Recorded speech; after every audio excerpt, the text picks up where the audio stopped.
বছর সেই খুনি ফেসিবাদী সরকার জগদ্দল পাথরের মতো করে বাংলাদেশের মানুষের উপরে জোর করে চেপে বসেছে। এই 15 বছরে এক এক করে আপনারা জানেন যে বাংলাদেশের সকল সাংবিধানিক প্রতিষ্ঠানগুলোকে তারা নষ্ট করেছিল, ধ্বংস করেছিল। একটা পর্যায়ে আমাদের এদেশের ছাত্র সমাজ, আমরা যখন রাজনৈতিক দলগুলো যখন দীর্ঘ 15 বছর ধরে এই ফেসিবাদী খুনি সরকারের বিরুদ্ধে যখন রাজপথে আমরা আন্দোলন করছিলাম, আমাদের এই আন্দোলন করতে গিয়ে যখন আমাদের অসংখ্য নেতা কর্মীদেরকে আমরা হারিয়েছিলাম, তারা শাহাদাত বরণ করেছিল, বন্ধুত্ব বরণ করেছিল।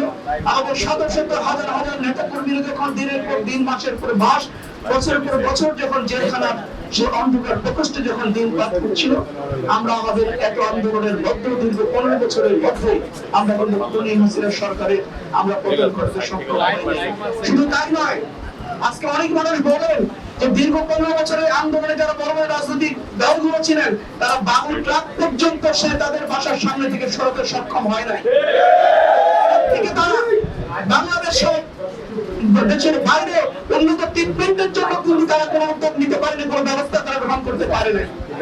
একটা পর্যায়ে দেশের ছাত্র সমাজ একটি যৌক্তিক দাবি নিয়ে যখন রাজপথে নামলো, সেই রাজপথে নেমে যখন আন্দোলন শুরু করলো, সেই আন্দোলন যখন খুনি হাসিনার নির্দেশে যখন আইন শৃঙ্খলা বাহিনী যখন নির্বিচারে গুলি চালালো, সেই গুলিতে যখন দেশের ছাত্র সমাজের বুক এরপর হয়ে গেল, তাদের রক্তে রঞ্জিত হয়ে দেশের জমিন, তখন এদেশের মানুষ আর ঘরে বসে থাকতে পারে নাই। তারা তাদের এদেশের সকল মানুষগুলো টাচ করতে পেরেছিল। এই শাহাদাতকে তারা কোনোভাবে মেনে নিতে পারেনি, তাদের সন্তানদের বুকের উপর গুলি চালানোকে তারা কোনোভাবে মেনে নিতে পারেনি।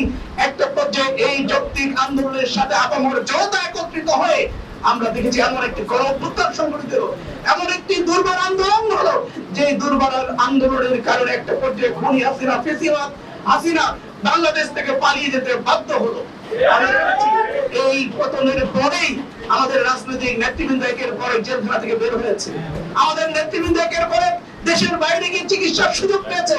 এবং আপনারা জানেন তখন রাজনৈতিক দলের নেতৃবৃন্দ জেলখানা থেকে বের হয়ে বলেছিল সেদিন যে এই মাসুম বাচ্চা, স্কুলের বাচ্চারা বুকে গুলি ধারণ করে আন্দোলন করে আমাদেরকে মুক্ত করেছে। সেদিন ঠিক কিন্তু তাদেরকে স্মরণ করেছিল। কিন্তু আজকে 10 মাসের মধ্যে কি এমন হলো যে আজকে যাদের রক্তের বিনিময়ে, যাদের জীবনের বিনিময়ে আমরা মুক্ত হলাম, ফেসিবাদ মুক্ত হলাম, সেক্ষেত্রে সরকারের পতন হলো, তাদের শহীদদের হত্যাকারীদের বিচারের পরিবর্তে, সংস্কারের পরিবর্তে আজকে ক্ষমতার লোভে আমরা আকৃষ্ট নির্বাচন করতে করতে পাগল হয়ে গেছি।